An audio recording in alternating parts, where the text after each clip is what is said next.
Tenía el rana 50 años que parecían 70. Una levita del color de la vía pública, gris, como su barba rala y corrida. 3 o 4 dientes, una camisa y muy arraigadas convicciones políticas, sociológicas y aún filosóficas y teológicas.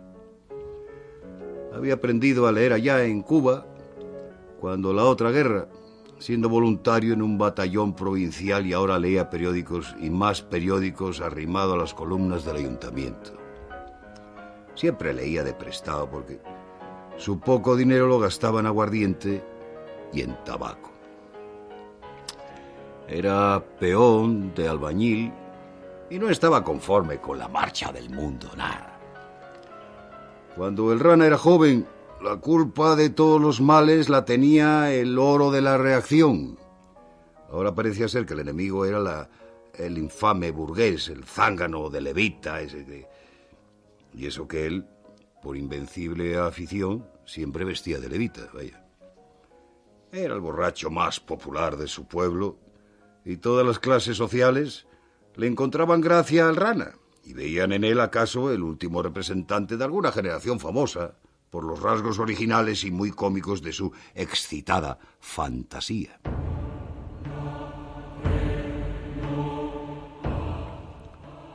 A pesar de sus ideas disolventes, siendo anarquista, el rana no tenía enemigos, ni siquiera entre el clero, vaya, que él despreciaba con serenidad olímpica.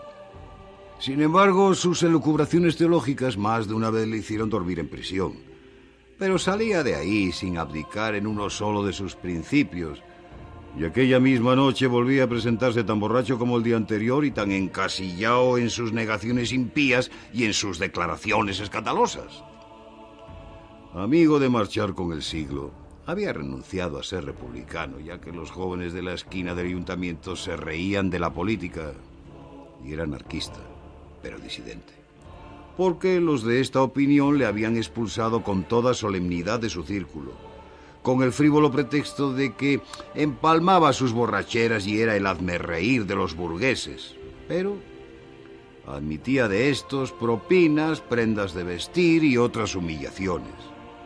Pero el rana, haciendo eses y mirando al cielo con quien se pasaba el día de coloquio, pues era su costumbre decírselo todo a las nubes, perdonaba a sus correligionarios porque no sabían lo que hacían, y les dedicaba sonrisas de desprecio en un tono iguales a las que le merecía el alto y bajo clero.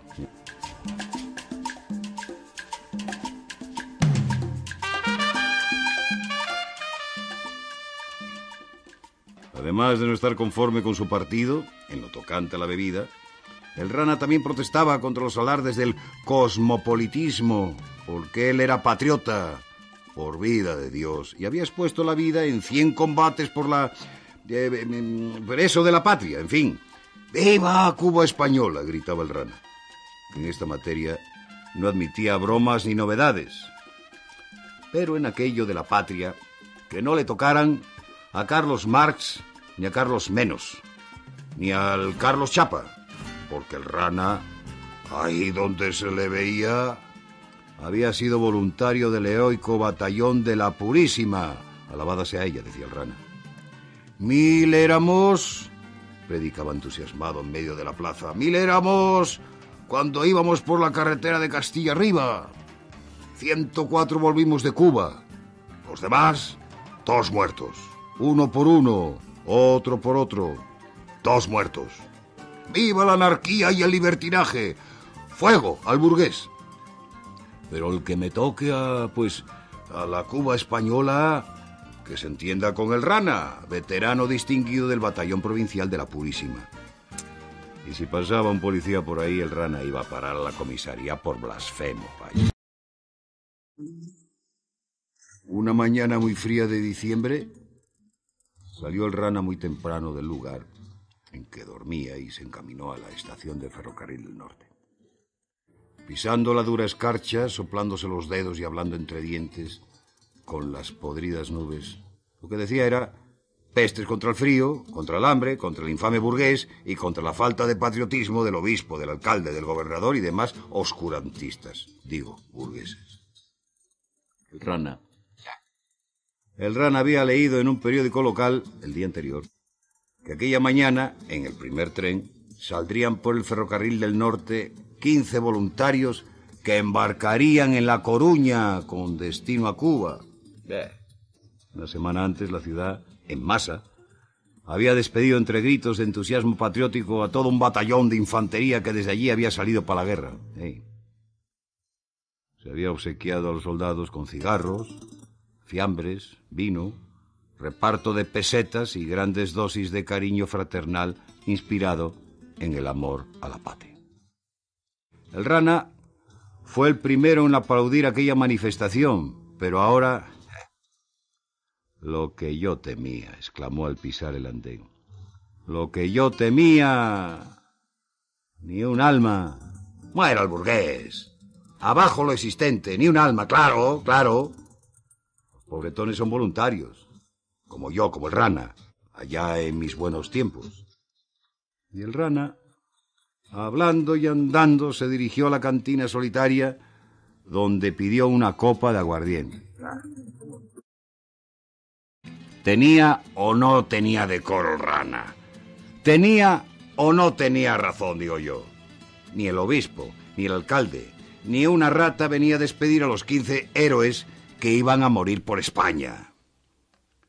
Bebió 2 o 3 copas de más. Dejó sobre el mostrador algunas monedas, recogió otras, y siempre hablando con las nubes se fue hacia el grupo de voluntarios que también, soplándose las manos, formaban un grupo cerca del tren preparado ya para la marcha. Uno de ellos le estrechó la mano con efusión al momento que le decía: «Bien por el Rana, viva los patriotas de la Purísima, alabado sea ella», contestó. «Pero el podrido obispo, ¿por qué no viene hoy a echar bendiciones? ¿Y el alcalde?» Claro, los señoritos, los burgueses, no se levantan de la cama a la hora que barren los barrenderos del ayuntamiento. La verdad era que en la estación no había elemento oficial. Ni muchos curiosos o patriotas, casi ninguno. Había, sí, mujeres harapientas, niños pobres que lloraban o reían, despidiendo a aquellos muchachos que iban, quién sabe a qué, a morir probablemente y a padecer por eso, lo de la patria.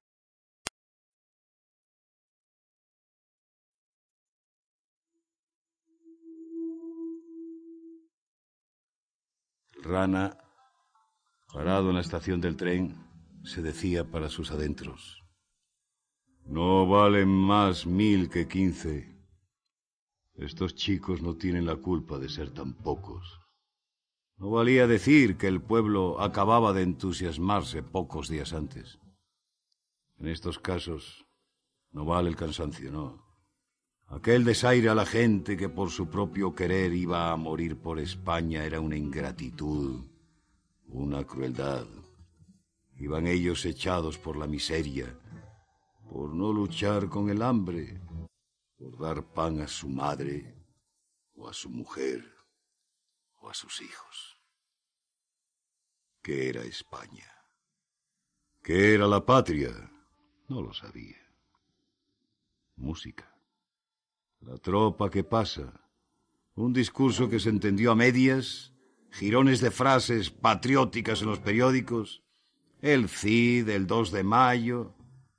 El Rana, como otros camaradas, confundía los tiempos. No sabía si un hecho histórico había sucedido antes o después de otro. Pero, en fin, eso era que... ¡Viva España! Y lo que sale de dentro, sale de dentro. Y, en fin, que en un arranque de... pues la verdad no sabía qué, pero contento, se había alistado.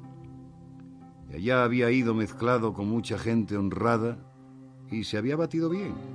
Y había perdonado allá en la guerra a los españoles de acá y a los burgueses que habían ido a despedir el batallón de la Purísima por la carretera de Castilla arriba.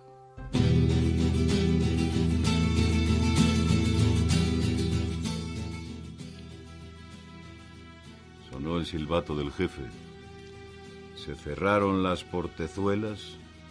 Hubo abrazos, besos, lágrimas, carcajadas nerviosas, gritos locos. De repente, silencio triste. Y en aquel silencio sonó de repente la voz del rana que gritaba sin que nadie le hiciera caso. ¡A ver! ¿Dónde está el pueblo? ¿Dónde está el burgués? ¿Dónde está el obispo? Y entusiasmado por su propia arenga, el rana al arrancar el tren sacó del bolsillo interior de la levita una cajetilla de cigarrillos de las más baratas. Y con gesto de soberana arrogancia comenzó a arrojar pitillos a las ventanas de los coches que ya se movían. Y blasfemó horriblemente hasta que un guardia le puso la mano en el hombro diciendo: «¡Calla, rana! Si no quieres dormir el martes, donde duermes el domingo». El rana miró de arriba abajo al guardia y sin blasfemar exclamó: «Oye, tú, dile al obispo que es un tránsfuga y que viva la Cuba española, y llévame para dentro».